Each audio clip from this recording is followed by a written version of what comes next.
And they were very, very lovely tractors, I can tell you. Anyway, hello everybody. Huh? What happened there? What's that? There was no introduction or anything. All it was a live mic. No, there wasn't. There was a live mic for about 20 seconds, and then you popped up. Huh. We'll try it again. I definitely ran the opening titles there. No, there was nothing. Just a black screen. It told me I'd unmuted my mic, and I'm like, well, I don't know whether to say anything or not because there's nothing happening. And let's try it again. Let's just do the wrong one.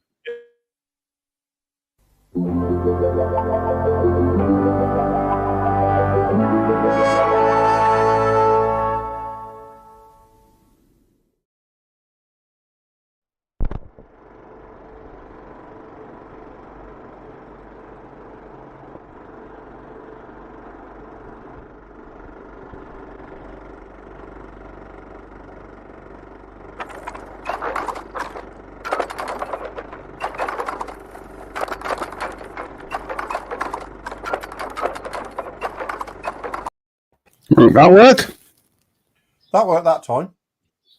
Bizarre. I blame him. Everybody else is saying they saw it, so it must have been my end. Something wrong with your end, mate.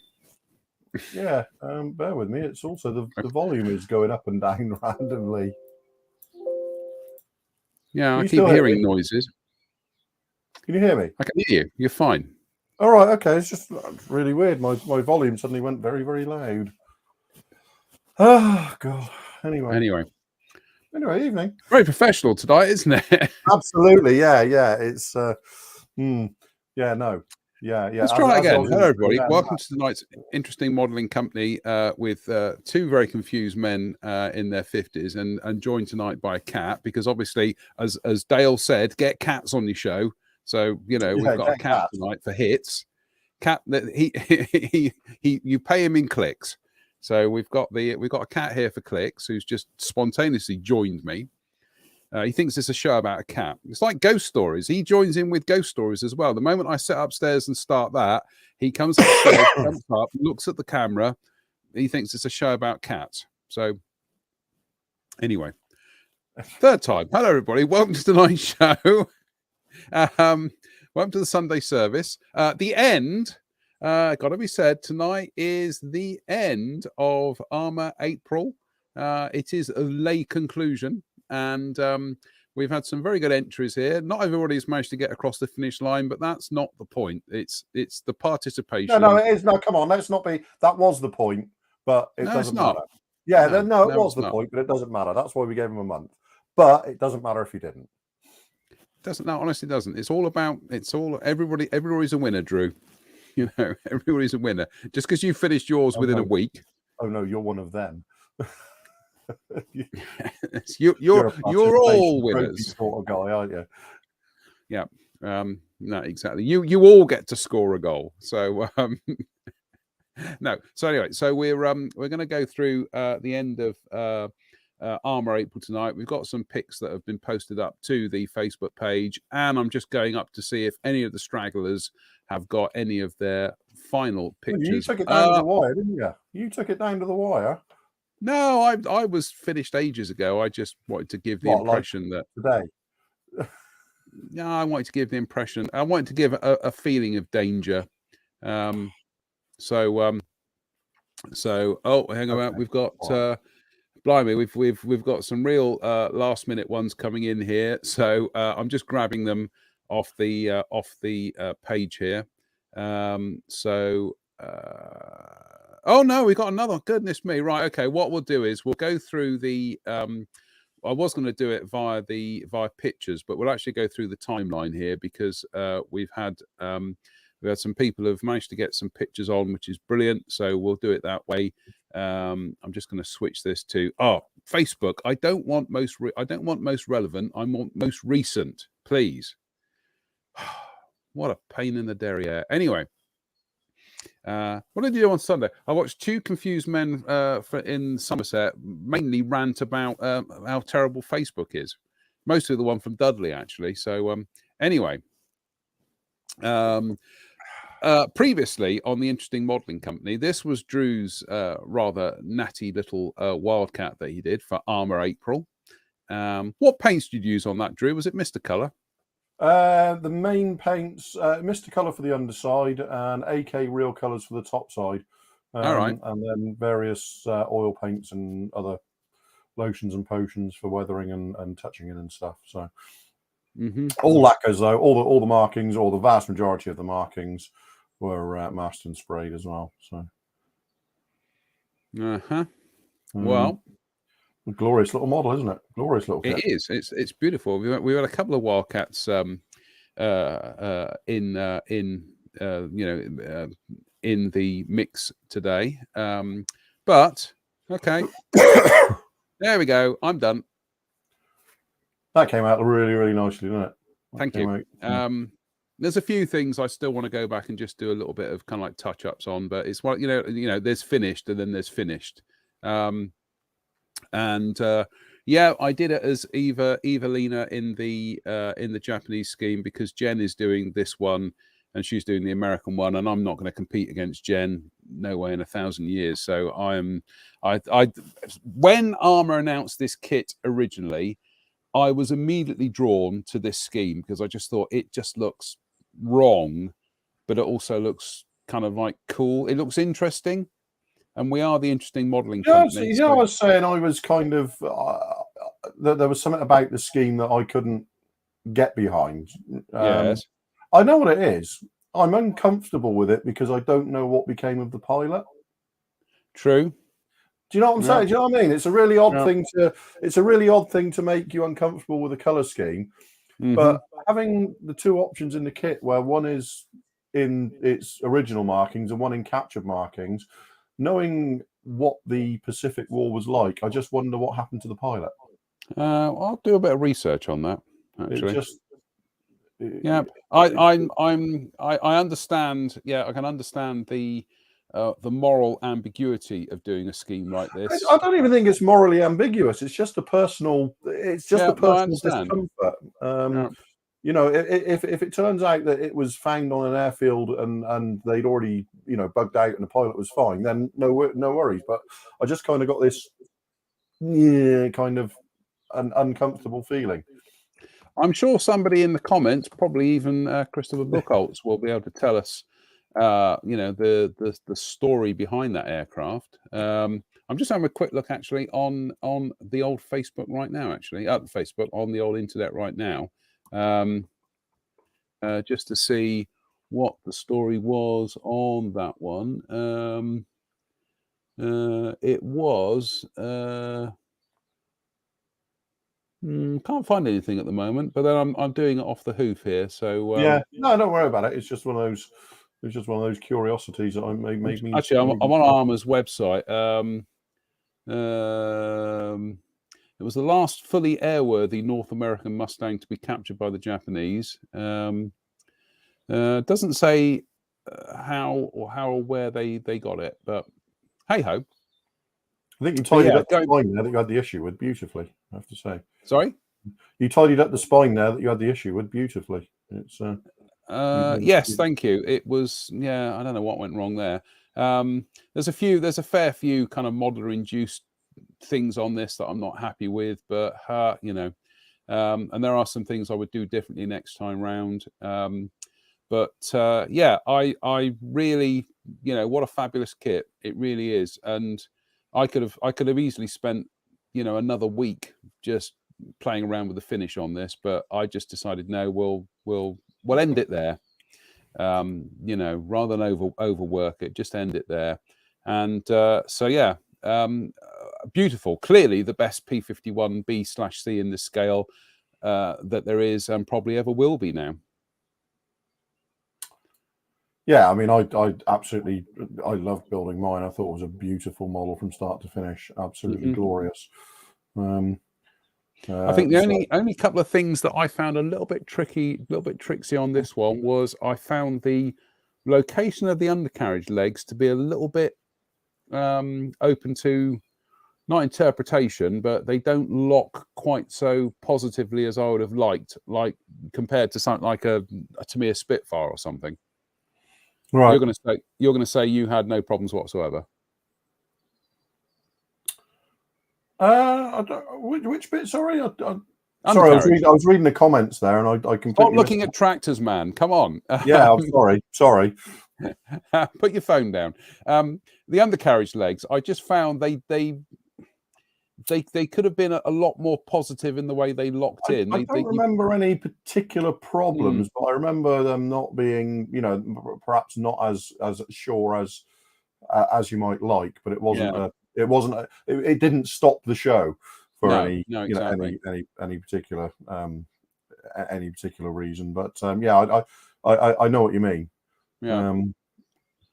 By the way, your starboard upper navigation light hasn't been touched in.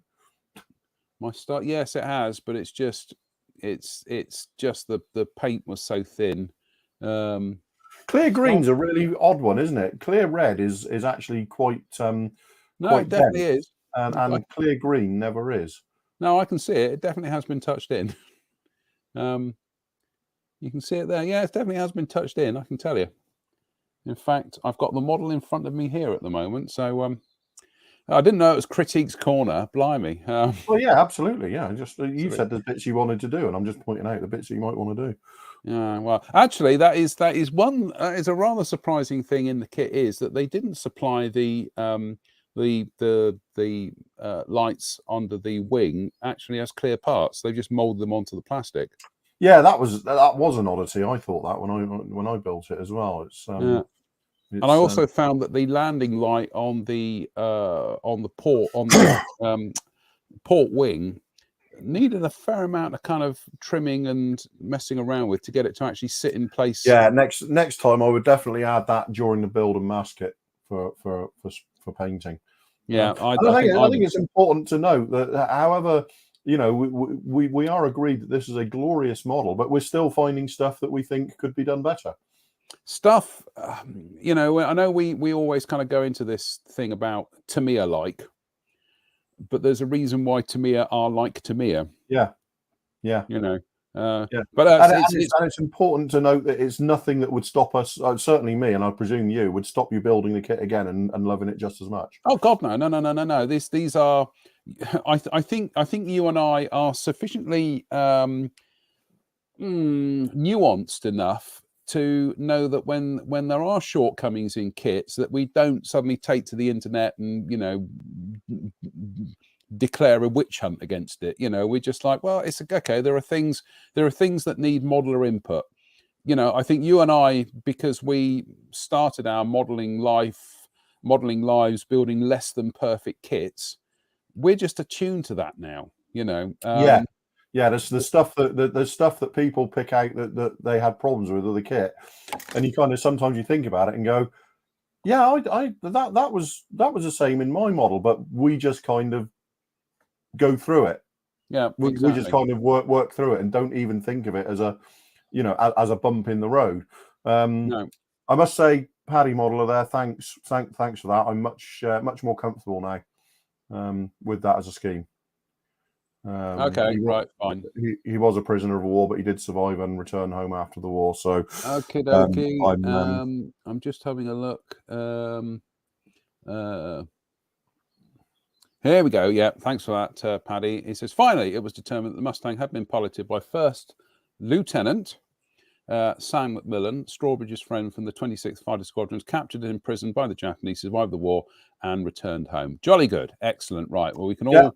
much happier now. Much happier. We can all breathe a sigh of relief about that. But yeah, it's really strange that that's the sort of thing that, that's the sort of thing that sort of gives me a hang-up, if you like. Yeah. No, not really, because we've had these discussions in the past. I will never touch any kind of like SS vehicles. anything was operated by the SS, despite the fact that actually they did operate those rather neat looking ersatz M10s during the Battle of the Bulge. Very interesting looking tanks, but I'm not going to build one. I'm not going to give them, time on my workbench. Thank you very much. And I won't build anything that was flown by Riddell. So exactly. But yeah, there we go. There it is. And that finish, by the way, is he's got his back scratcher. Thanks for that, Drew.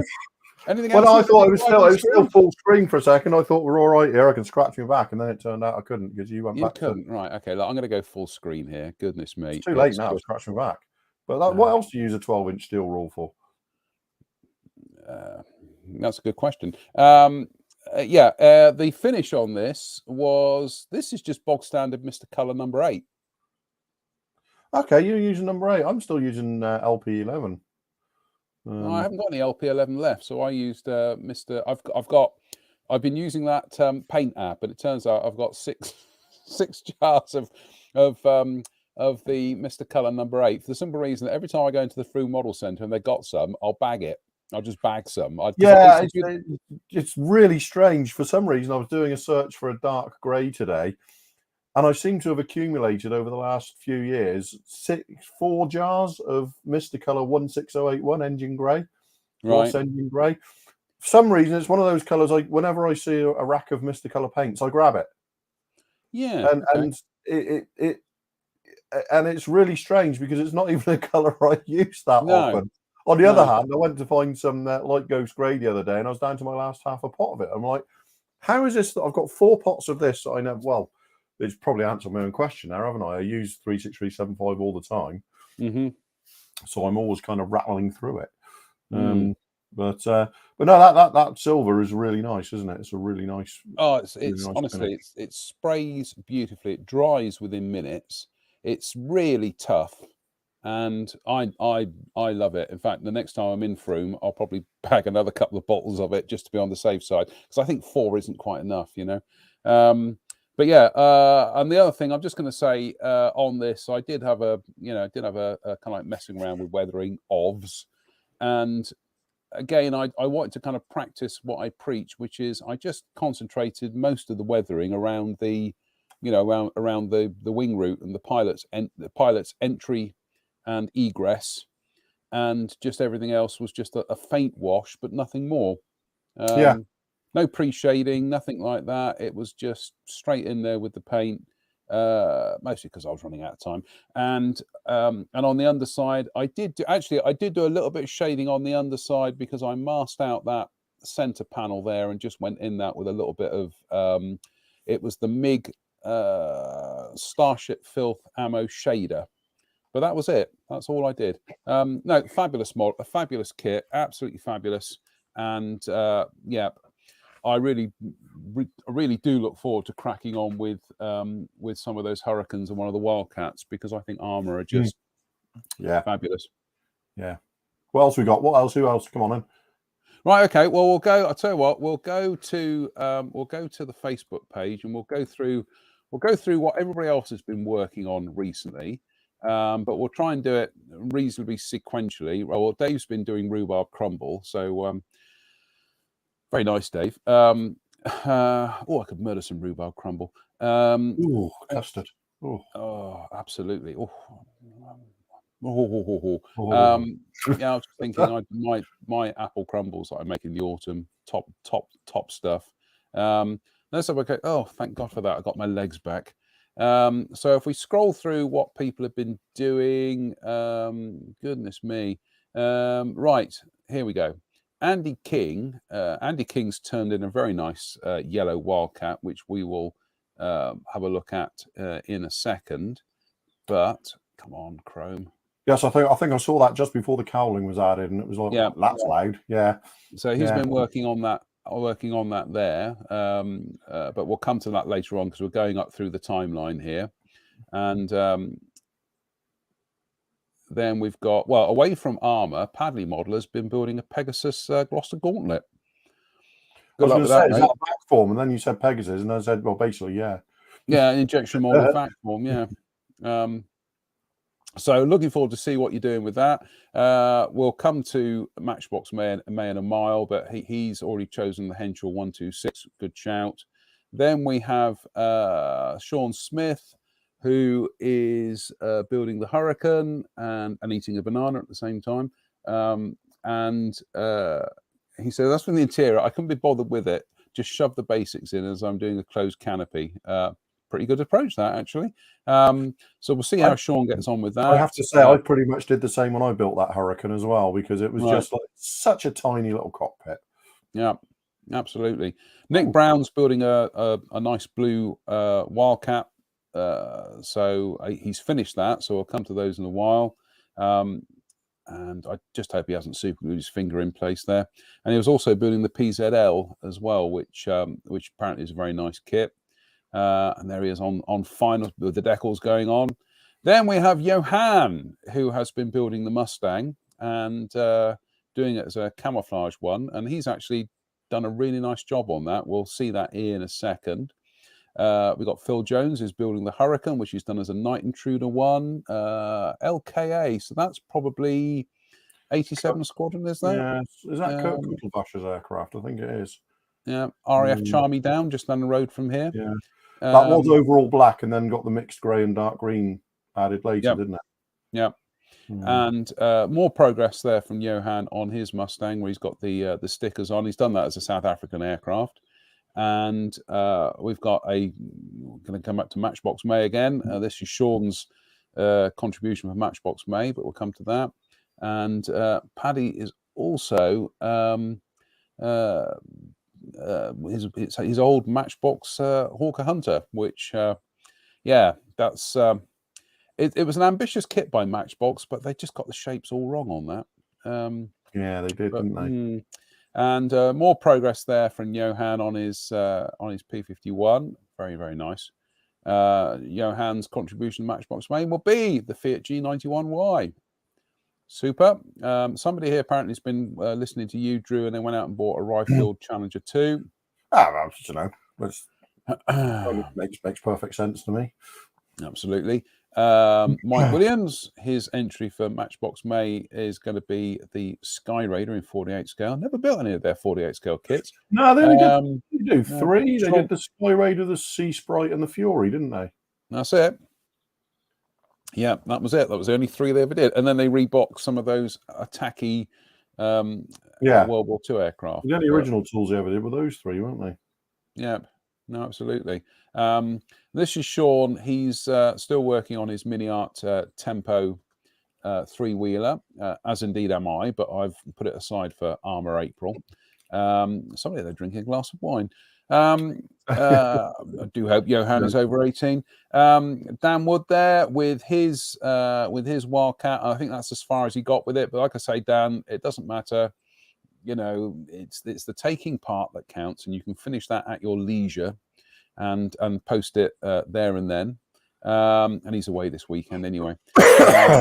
Johan rigging his Mustang there, and then there's the finished model, which I got to say is absolutely beautiful. He's a dark horse, isn't he? He is. He's a dark horse. He never shows much of what he's doing, and then he produces stuff like that, which is absolutely superb.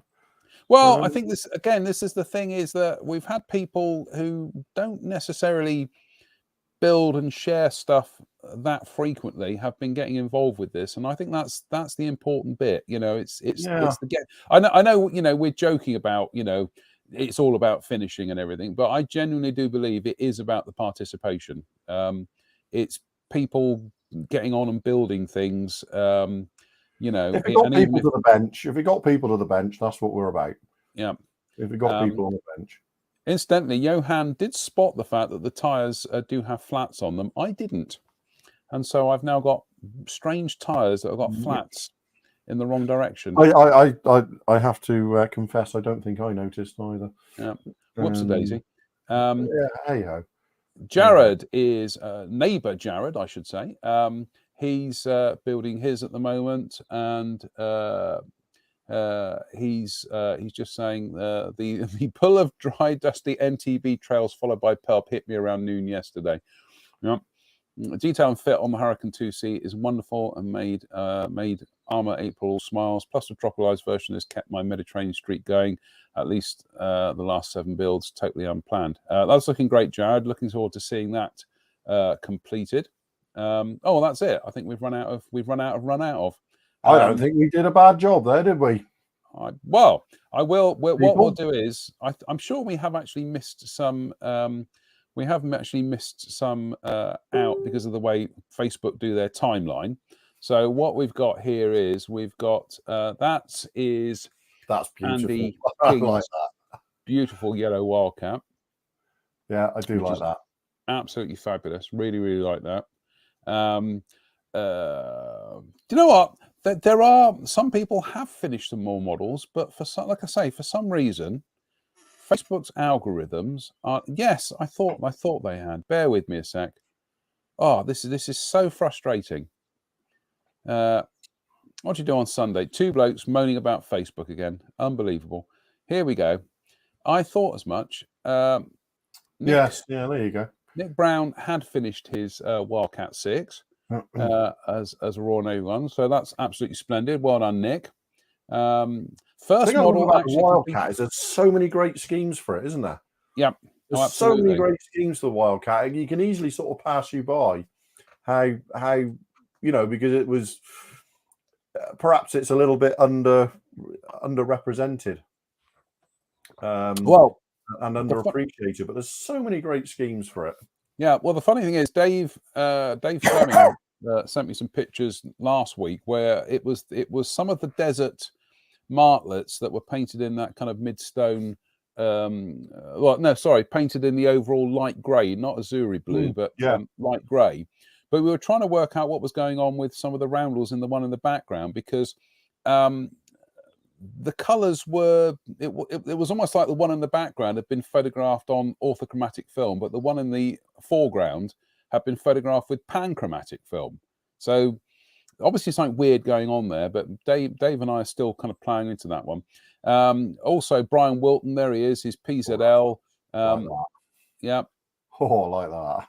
That's a fantastic looking aeroplane, but that's brilliant, Phil. I like the quite low contrast between the brown and the green there. It works really, really well. Yeah. Nice little base as well. I like that. Yeah. I've got one of those downstairs. I must build it. Yeah, I'd like to build something like that. I've got to say, I am eyeing up. Is it Clear Prop who are doing the Polikarpov IO-116? Yeah, I think it is. Yeah. That's looking nice. But that's brilliant, Brian. Absolutely first class. And like I say, Brian's. Sorry, I've lost where I am now. See, the algorithm. It's. What happens is sort. Look at this. Look, sort. As soon as you go in and look at a picture, it goes from being most recent to most relevant again. So suddenly you lose all the things that you've stacked up. Goodness me, Facebook. Come on. And what have we got there? So that was Brian's. And like I say, sorry, going about with Nick, he was saying that was one of the first models he's built since January. So excellent. Getting people back to the bench. This is it. This is what I'm saying. And then we have Steve. Well, Steve's gone in a different direction. He's doing not doing anything armor, but he is building a Griffin HAR2, which I think is probably the Italeri kit. Yes, it is. Very well. So very good. And then James Tainton. Oh, look at this. His contribution for Matchbox May is going to be the Boeing P-12E. Nice. So yeah, if you haven't managed to get your Armour April thing finished, don't worry. Just finish it when you can. Stick it up on the Facebook page. It's like I say, it's not so much. It's not a competition, and the deadline is there to encourage you to finish it. But if you overshoot, finish it at your leisure. Yeah. Finish it at your leisure. We've mentioned it once. We've mentioned it twice. We'll mention it again. So that's Armour April. We're wrapped on Armour April. What are we following it up with? Well, of course, we are following it up with Matchbox May. The Interesting Modelling Co. presents a month-long celebration of 50 years, celebration marking 50 years since the release of the first Matchbox in 1972. Grab a kit, it can be a Matchbox original or a Revell reissue, and relive those multicoloured plastic days of yesteryear. Runs from the 1st of May 2022 to the 1st of June 2022. Because the 1st of June is actually, I think that's a midweek. So it's convenient that these things run kind of like from show to show, if you see what I mean. Yeah. You know, so there you go, folks. So we will be doing Matchbox May this month. I know some of you already keenly set up your, you've got your cards lined up for that one. I don't know what I'm doing. I think I am going to do the Hawk of Fury, actually, to kind of go back to the beginning and do the Hawk of Fury. Are you taking part in this, Drew, or are you not kind of? Well, I'm at a little. I'm a bit of a crossroads at the moment because I'm led to believe that another box of armor stuff may be en route. Right. So I kind of, and I'm also led to believe it probably contains the KI-84 as well. Oh. So I shall be supporting without building, if that makes sense. I think I'm going to keep my powder dry because what I want to do is be able to bring a full because I want to build that KI-84 as soon as we have it here at the IMC. I want to get into it because I think it's important that we continue to support the likes of Armour and people as they support us. So having said that, I know where there's a Siskin in the immediately within sort of reach, and I've always wanted up in the attic. and I've always wanted. Yeah, well, I don't have that kind of collector thing, you know. So I've got like a couple of Stranraers, I've got a couple of Hayfords, and I've got a Fury and a Siskin and stuff like that. So I don't have that collector's thing for old Matchbox kits. Yeah. So I might take a look at the Siskin and perhaps sort of noodle away a bit in the background, but I really want to keep my powder dry for a lot of the. I'm more of a. I like to stay more at the cutting edge. Yeah, at the cutting edge. You know. Yeah, that's fine. So I think it's as important for us to do that and sort of mutually support our supporters. Well, this is the joy of having people within our within our little IMC cabal. It's a good word. Is the old cabal? Is that we all have different interests. You know, like I say, you definitely like to be on the cutting edge. I like to go all over the place. And I like doing modern stuff, but I also like going back and building old stuff. Spencer's the same. He likes diving back into the past and, kind of like reliving his misbegotten youth and everything like that. So, it's a good mix. I think it's a healthy mix. Yeah. To have things. Travis Thompson says, my Yak one was finished mid-April. Brilliant, Travis. Can you, because I notice you're watching on YouTube, so are you able to send us some pictures of that on Facebook or email us at intmodco@gmail.com. That'll be fantastic. And like I say, everybody else, if you haven't finished, well, finish it. But yeah, we are going to start kicking off our Matchbox May now. And James Ray says, you've inspired me to try Armour. Yeah. You're not going to regret it, James. Really? Yeah. Honestly, everything that the first kit they kind of leapt into the modern era with was, I think, the Hurricane, and everything since then. Apparently, it was already. Yes, I think we did post. Yeah, I thought I'd seen a Yak one. Oh, okay. Probably probably a couple of weeks ago, and so it's kind of got lost. And we will find it and reprise it. Yeah, sorry about that, Travis. It's again, this is because we are so kind of at the mercy of Facebook's wretched algorithms that these things kind of like they come in and then we just can't find them. which I know Spencer's been, it's been doing his nut. The fact that he can't, he posts stuff and he doesn't get any reactions to it, and it just disappears down Facebook's, rabbit hole of, of nonsense. So let's have a look. Let's go to mentions. Bear with. Fill in, Drew. Tell some stories.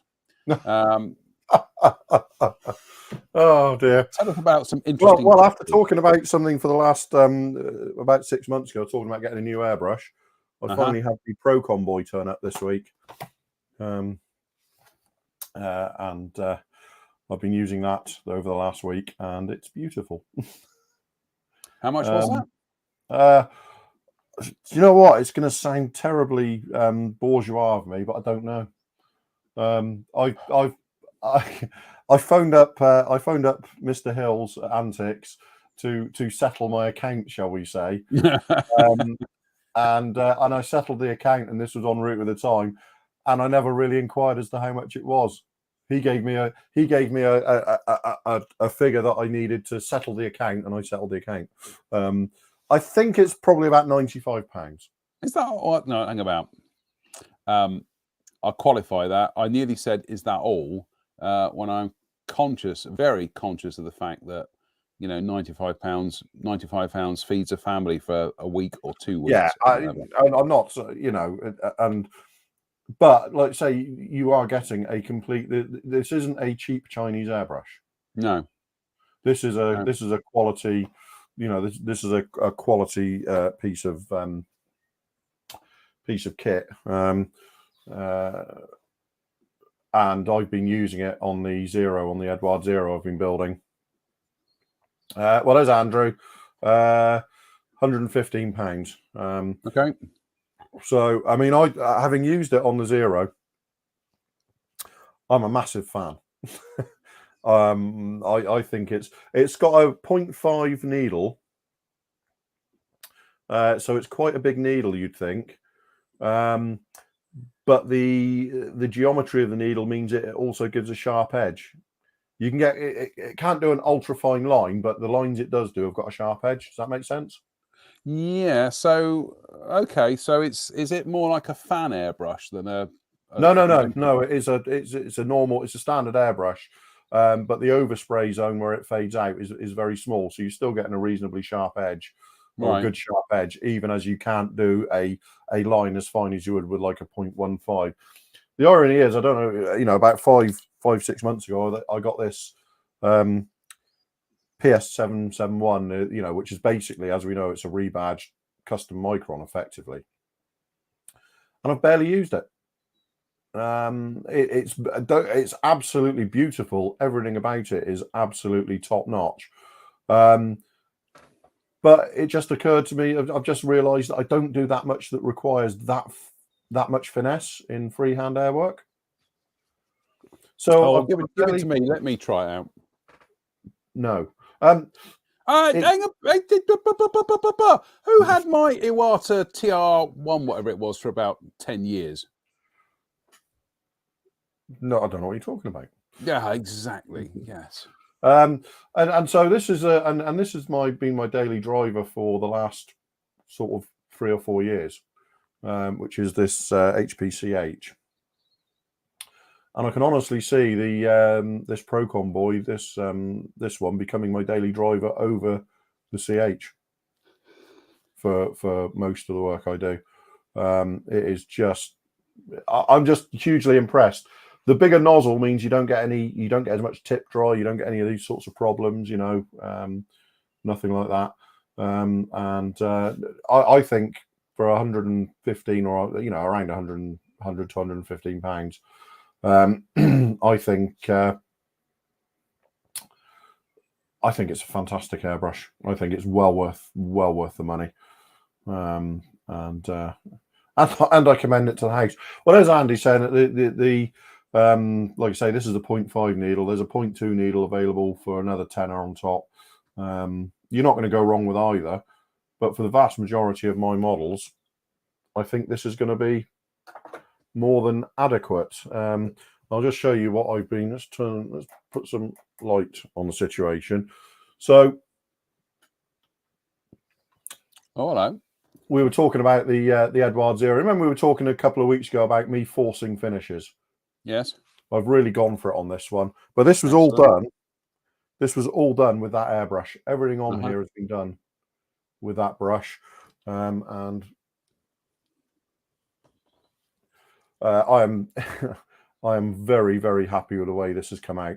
It's not finished yet. I've still got some more oil paint weathering to do for you know, exhausts and stuff like that. But you can see where the airbrush work, and also some oil work has gone on there. Nearly all the markings have been masked and sprayed on this. Only some stuff like the data plate here and a few of the stencils and stuff are the kit decals. And I have to say that these are the new style Edward kit decals, and these ones actually work fine. I don't know if they refined it a bit since the first ones, but I had absolutely no problem with peeling the carrier film off after these had dried. I still don't think the printing is particularly good on them, so I still don't like them overall. But I had less problems with these than I've had in the past. But in terms of forcing the finish, I think you can see it's actually quite a, but absolutely glorious model. It really is. This Edward Zero is. I'm trying to get it in. There we go. Yeah, this Edward Zero is just one of the nicest 48 scale fighter kits I've ever built. It's just absolutely. I found myself at the point where I could start spraying it almost by accident. It was like, what else do I need to do? Well, nothing. I can start airbrushing. Are you sure? Yeah. Jim's saying, what shade of red did I use for the Hinamarus? Believe it or not, I used Mr. Color RLM 23 red. So it's a Luftwaffe red color. But also there's been some oil paint work with some mixtures of carmine red and lightened up with some beige on the roundels and stuff as well. So no, I'm just going to say that because you're obviously there demonstrating the advantages of spraying these markings on the Mustang. I obviously used the kit decals. I did find them a little bit thick, that they weren't going to settle into the panel lines.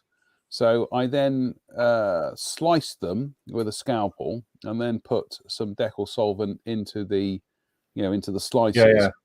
Still wouldn't quite draw into the panel lines. Really? It's I don't know what your experience. I mean, I think I tended to go with the. I think I remember using the Tamiya Super Strong. Right. And well, I use Microset, Microsol. I also use Mr. Mark Setter and Mr. Mark Softer. Yeah. I'm always slightly wary of using the latter two for the simple reason that despite the fact that they are GSI products, they do tend to eat into GSI paint for some reason. Yeah. No, I use the Mark Set, the Super Strong, and that basically takes no prisoners. Okay. So, but Andrew, do I make my own mask? Yeah, Andrew, these are all. I scanned the decal sheet and made all the numbers and the roundels and stuff, and cut them on my silhouette cutter for masking and spraying, and all the walkways and stuff on the wings are all masked and sprayed as well. The fuel filler caps were masked and sprayed. Although the two caps in front of the cockpit here, that's actually the kit decals. And like I say, once applied, I peeled off the carrier film once it had dried, and it worked just fine. But I'm really, really happy with the way forcing the finish has worked on this. I don't think it's too overdone. And it's it's not a quilt. It's not following all the panel lines and all that kind of stuff. So I'm actually very, very happy with the way this has gone overall. I think it's important to just push yourself sometimes, especially if you are very comfortable building models in a certain way. Absolutely. That's where you can suddenly just kind of get into a rut. And that's what I've been actively trying to do. I did a bit with the Wildcat, and I've gone even further with this in pushing and forcing some of the contrasts and stuff like that. But it still all had to be blended back, so it wasn't, I don't know. I'd be interested in people's opinions. I don't think it looks overdone. No, that's fine. But that's fine. I'm really, really happy with the way it's turned out. And then over the next couple of days, I'll do some more oil work for, gun streaks and exhaust streaks and some other weathering around the wing roots and stuff. But we're nearly done. So. Mike Williams says he uses an Iwata Revolution CR pretty much exclusively, which has a 0.5 needle, does everything I need. Sean Smith says, I got a Harder and Steenbeck Ultra, does me, buy a 5mm cup for it. And, let's get us all both back there. And John Patrick Huston says, when I can click on the button here, he says Harder and Steenbeck Ultra Infinity last 10 years now. I'm just having a quick look through what the Andrew Hill says that the PS 270 has the additional air adjustment valve at the front. So I might have to take Andy up on his offer for one of those airbrushes, actually, because I haven't bought an airbrush in a year. So. Yeah. Well, we are that way. We are that way inclined, aren't we? Yeah. Well, I've got budget for it. I've got a working budget for it. So we'll have a look at one of those. But yeah, Matchbox May. We're into Matchbox May. So like I say, I will probably be building the Hawker Fury. I would like to build an armor kit of some sorts, but seeing as how my plans last month to try and build an extra armor kit, ARMA kit, didn't come to fruition, I think I'll know my limits this time round. And what I might do with the Fury is also I shall properly photograph it stage by stage, because I might turn that into an article or something. Also. We will, at some stage, we'll try and get Dave on the show, Spencer rather, and we'll have a proper Matchbox Memories show, a bumper Matchbox Memories show. So I'll probably go on for about 6 hours. There's so many of them. There are so many of them. Now, now have a look at this. Sorry, just to say, let's go back here. I did manage to get onto Facebook when it finally started cooperating, and I did find Travis's lovely yak, and here it is, and it's absolutely first class. Yes, there we go. I do remember it. Yes. Yep. So sorry about that, Travis. It just got this is stupid Facebook algorithms, but yeah, there we go. He's that was his yak contribution to the month, which he turned that around very, very quickly. So pretty little airplane, isn't it? It is fabulous looking airplane, and that's absolutely first class there on the undersides. I like that. Yeah, I do. That's again, it's concentrating the weathering around certain areas rather than just having it kind of randomly all over the model. Every inch of that is, dirty on the step, isn't it? It's on the Russian step, and just getting filthy that way. I really like that. Good work, fine work. Yeah, absolutely. And there he was working on it, and he also contributed his Trumpeter 109K as well, which he rather thankfully also blurred out the swastikas for us. So excellent. That keeps us out of trouble. Keeps us out of Facebook jail. So thanks for that, Travis. Sorry we missed it. We haven't liked it. That's weird. I don't know why that didn't come up on our radar, other than, like I say, stupid Facebook algorithms. So there we go. Right, here we go. Now I've got a box here, and this turned up this week, and I thought to myself, what on earth is this box? I don't remember ordering a kit. For a kit, it surely is. Then I remembered I did order a kit. In fact, I ordered it on my birthday last week. And we're going to have a live slicing of somebody's fingers here. Do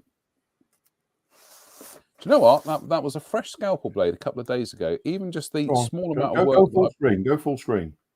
No, I don't want to go. Oh, full screen. Right. Okay. Solo layout. There we go. Right. We are. That'll do. That's close enough. I know what this is, and I'll tell you the story behind this as well. Once I can get the package open. What did you do on Sunday night? Watch the confused man from Dudley singularly fail in trying to do the basic thing of opening a package. There we go. Right.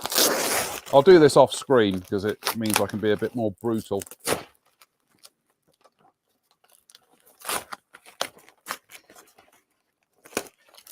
Here we go. What this is a scale model kit of Dunster Station.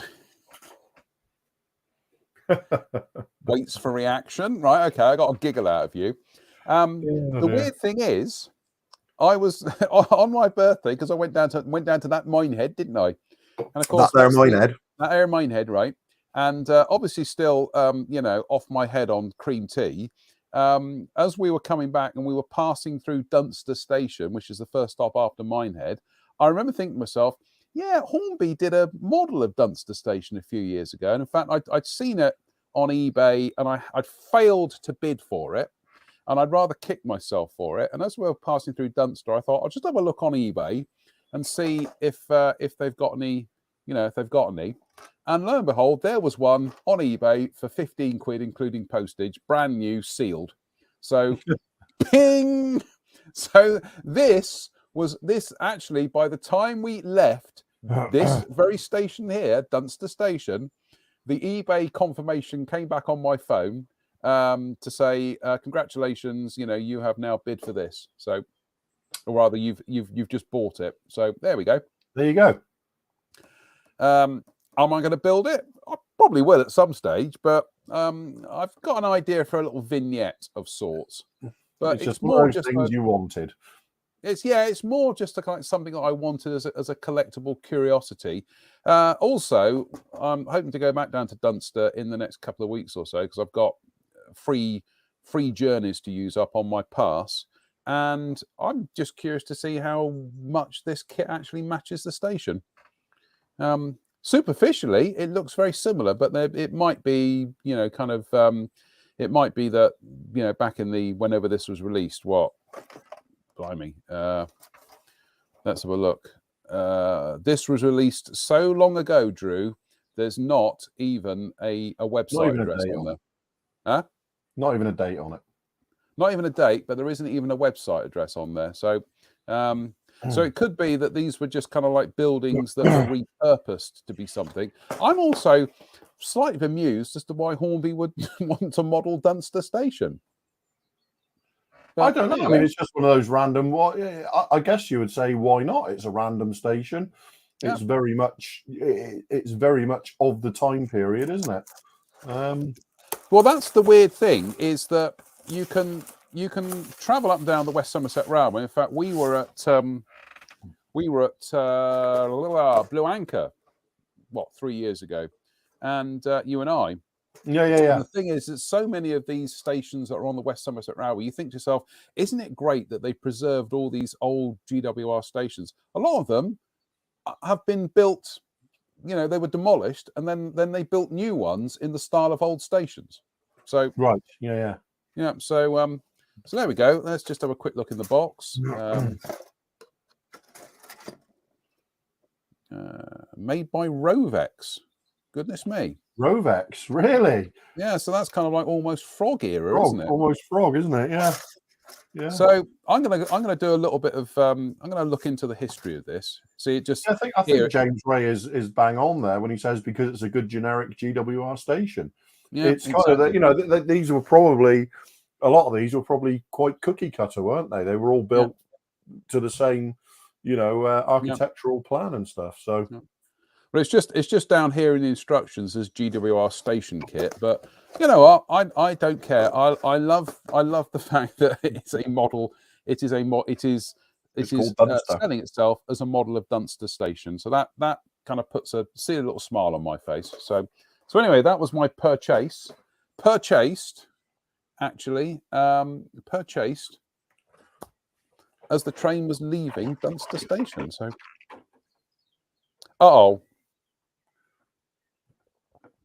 go on, you're going to give us the run through on that one? The Special Hobby 48. Yeah, no, I wasn't aware if we'd talked about it or not, but yeah, this was released in the last few weeks. So the couple of years of the Cobra continue, don't they?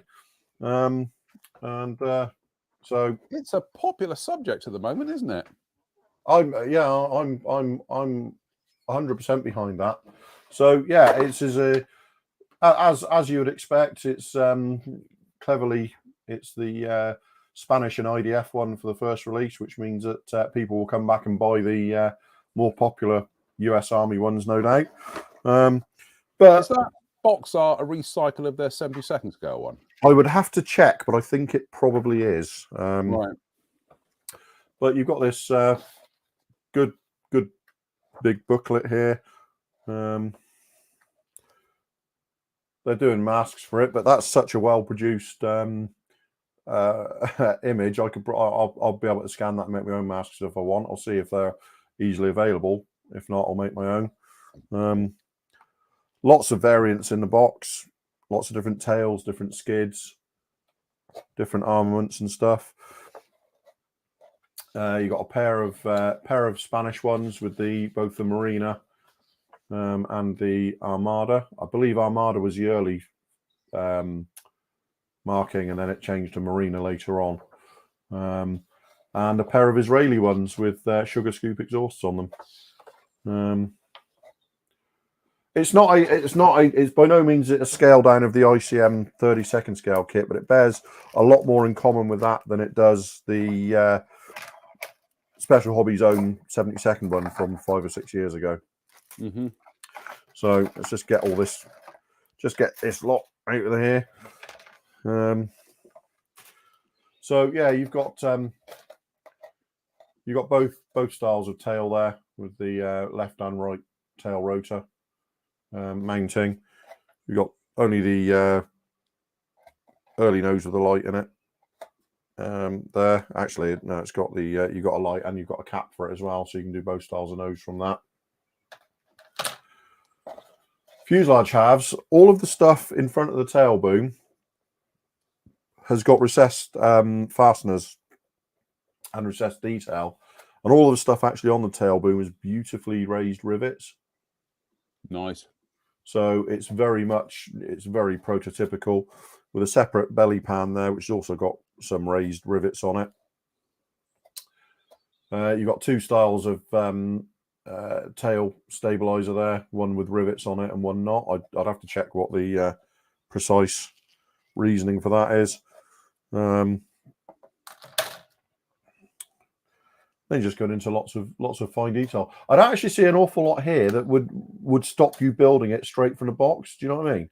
Mm-hmm. Maybe add some seat straps. So you've got both styles of landing skid there, with and without fairings.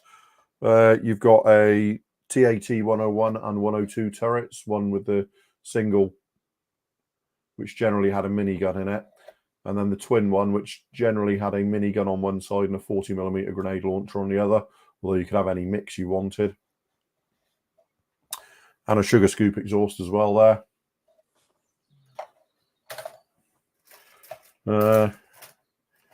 Interior, so you've got a couple of 4-part seats. There's a lot of armor and stuff to go in the interior. Everything on this interior is really, really nicely done. Really, I mean, I'm not saying there's not room for more detail to be added. There's clearly plenty of room there, but what you actually get in the kit is very, very nice in its own right. A really, really nice. Like I say, you could build this straight from the kit and get a very, very nice model. Got the this is the fairing and the 20mm Vulcan cannon. And you've also got all the armor for the side of the cockpit on that for when it had the Vulcan cannon mounted. A couple of 7.62mm minigun pods there for the underwing, which I just noticed they've got separate caps, and the caps have muzzle detail inside them. So that's a really nice, little feature of that. Then you've got four 19-shot rocket launchers on a sprue here. Again, the detail on the rocket noses and the tail parts is all really beautifully done. Would you say this is Special Hobbies A team? Yeah, oh, absolutely, yeah, without a doubt. You've also got 7-shot rocket launchers here. There's some bits in there that have come off the sprue, but 7-shot rocket launchers with the exposed tubes. So you've got a pair of those as well. And then you've got 7-shot rocket launchers here. Pair of those. So plenty of markings options. And which one will you be going for? I'm quite out of this boxing. Definitely one of the Spanish ones. Gloss sea blue sea cobras are cool. Yep. So and a little tow trolley, a little tow for obviously mounting onto the skids, so it could be towed around. I'm not going to take. Oh, hang on. Can I take the clear parts out without damaging the bag? I can. Look, I can.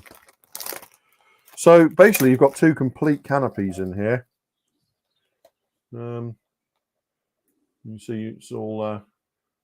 I'd have to check very closely what the difference is in the detail on them. But yeah, you've got 2 complete canopies. Are beautifully clear, absolutely crystal clear. Clear gun sights, clear nose cap and things. So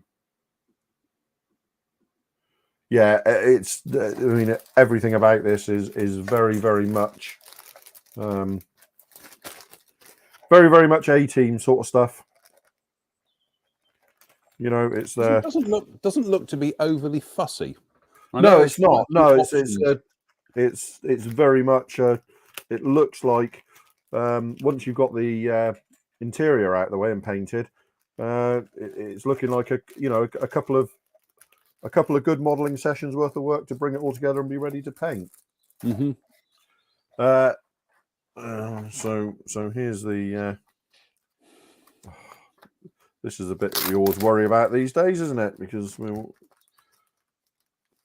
so the decals here, now Special Hobby recently have used Edward for quite a lot of their decals, which is not great.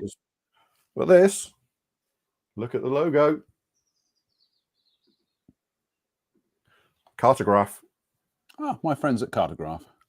So yeah, the decals are as beautifully printed as you'd expect from Cartograph.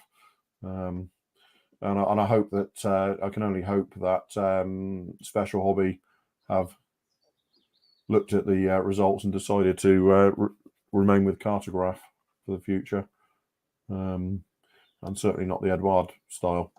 But beautifully printed, really nice colours. And yeah, I'll certainly I would like to start this quite soon, actually, because I think 48 scale is just perfect for a helicopter of this size. Well, I built the Italeri AH1 whiskey when that came out. Oh, brace yourselves, 1992. Yeah. 30 odd years ago. And I remember I liked that, but I was surprised how big it is in 48 scale, because it doesn't look like a big aircraft in 72nd, but once you actually get up to 48 scale, it is a bit hefty. Bear in mind, the whiskey and the Zulu are quite big aircraft compared to this. You know, they're quite a bit longer and chunkier. But yeah, I mean, this is. We've been waiting quite a while for this in 48 scale from Special Hobby, and it's been utterly worth the wait. Right. To answer my question, Yes, it is the same box art. Yeah, there you go. It's the same piece of box art. Yeah. Yeah. So yeah, highly recommended. Highly recommended. I think I paid about £34 for that. So I think that's, in this day and age, that's pretty good value for money. I think no complaints about paying that for that whatsoever. So yeah, that's now on general release. So no, sorry about that. I'm just doing some housekeeping here whilst we're still live. What I'm going to try and do is I'll try and put all the everybody's Armour April build photographs into like an album, so that can then just be accessed much easier on Facebook, if Facebook will let me do that. And we will, at some stage, we will have to do a catch up on the news, because there have been our friends at ICM, against all the odds, are looking to get their Gotha kit out at the moment. Obviously, Mini Art the same. They're trying to get kits out at the moment. So, and we've had some news of other releases coming through from other manufacturers. So we are. Yeah, they very much decided it's business as usual, haven't they? And we'll keep our fingers crossed that they can maintain that. Yeah, absolutely. Yeah, absolutely. But it's very heartening to see. Because it's just a kind of indicator of the country at large, isn't it? That they're trying to get on with business as best they can. It's an indicator of a people who are just like, nothing's going to stop us. No, we are going to do it. We are going to do it. Exactly. So yeah, I mean, and part of it for me is I want to build some models from that area of the world at the moment, just because. You know what I mean? Well, I've got my Mini Art Tempo that I'm going to dip in and out of this month. I'm going to try and get that finished by the end of the month.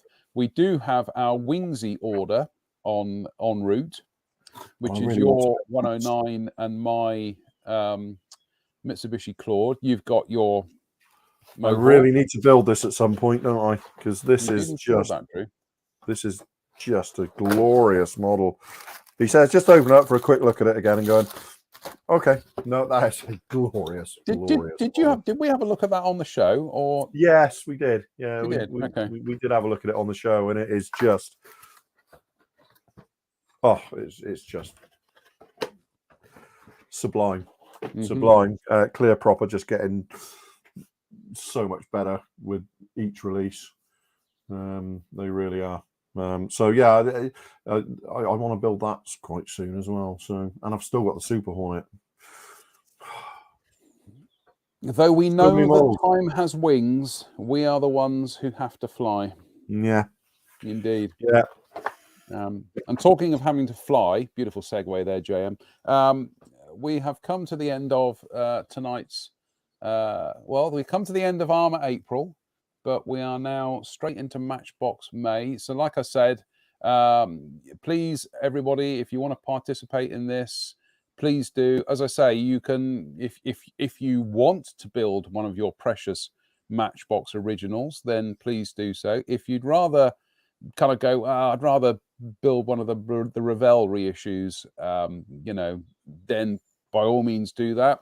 I think we try not to be hard and fast on rules with this thing, but I think the only kind of rule I'm going to suggest is that Revell did have the rather annoying habit of just putting other people's kits in a Matchbox logo.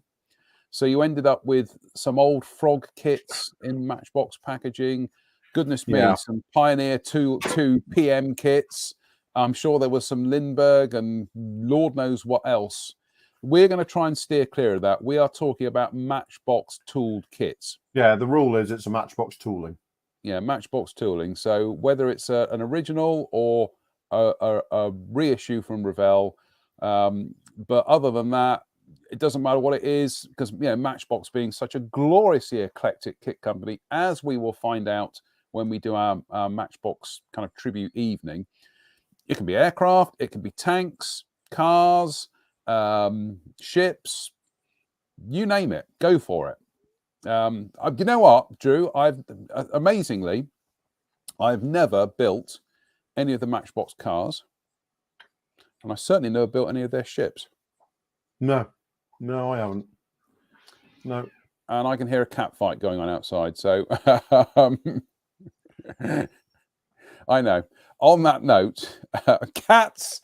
We started the show with a cat interrupting the broadcast, and as per Dale's instructions, get more cats on the show. The show is ending with a cat fight outside. So it's, what can I say? I'm going to have to go intervene because I don't want a hefty vet bill, if you don't mind. So on that note, everybody who took part in Armour April, brilliant. That's been absolutely fantastic. Like I say, if you weren't able to finish, don't worry. Finish it at your leisure and, post the results. To everybody who has posted and took part, whether you finished or not, we truly do appreciate your participation in this because we do think it's important that, some people sometimes don't have the motivation or they don't have the time or for various reasons they can't get into their workbenches. And if we can do something that just gets you sat on your backside building something, then mission accomplished. Doesn't matter if you don't finish. That's not important. If you're just actually building something, then that's mission accomplished as far as we're concerned. So on that note, are you back Wednesday, Drew? I'm going to be in Birmingham on Wednesday, seeing one of those there rock and roll bands. Goodness me! Yes, I'm going to see Tool on Wednesday. So, okay. Well, I'll rope somebody else in to do the show on Wednesday, or perhaps I'll do another one of my spectacular live solos. Yes, no, sadly I won't be available. I'm going to be in Birmingham. Fine. That's fine. Anyway, on that note, folks, thank you to everybody who took part in Armour April. We'll see you for Matchbox May. Until one then, interjection, if I may, just very, very briefly. Stan C, Matchbox Trucks, AMT. So I don't think we can. Yeah, that's interesting. Dave Fleming says, "How about the AMT Star Trek reissue?" Yeah, I'm gonna say no. I'm gonna say no as well. I'm going to say no. It has to be a kit tooled by Matchbox. Yeah. Oh, we're being hard on this, aren't we? Yeah. No, I think it's absolutely right though, because that's what that's what it's about. It has to have been tooled by Matchbox. Yeah. And we've got two here from Locks who says, "Can we have a monogram month?" Yeah, we can have monogram. We'll have monogram March next year, just after Frog February. So, yeah, no, we'll do that. But yeah, no, it's got to be. We'll try and it's not got to be, but we'd prefer it if people stuck with, with Matchbox tooled stuff. Obviously, if somebody out there has got one of those AMT kits and they're thinking, well, actually, this is like I'd really like to build that now because it's in a Matchbox box. We're not going to stop in you standing your way. No, we're not going to ban you. We're not going to ban you. No, God, no. We're not like that place. So, anyway, on that, here we go. Locke says, AMT Pilty-Built released by Matchbox. Great kit. Yeah, incidentally, I'm just going to say that I did have a word with Matt Irvin about the Star Trek kits because Dave has mentioned these before. And I do seem to remember that there was packaging at the time that showed Matchbox some of the other Star Trek kits that Matchbox were going to release, but as far as I know, they never did. The only ones they ever released that I know of from the original AMT tooling was the Enterprise, the K7 space station, and I think the Romulan Warbird, and then from the film Star Trek: The Motion Picture, I think it was just the Enterprise refit and the Vulcan shuttle. I think that was it. I don't think they even did the Klingon battle cruiser or anything like that. So anyway, I'm riffing off the top of my head there. As you know, I'm tremendously excited about the fact that they have just remastered Star Trek: The Motion Picture in 4K Director's Edition. So I will be getting very excited about that at some stage in the future, but not today.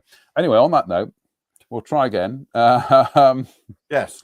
As always, thank you for Armour April. See you for Matchbox May. Stay safe, stay out of trouble, and we'll see you very soon. See you later. Take care, all. Bye.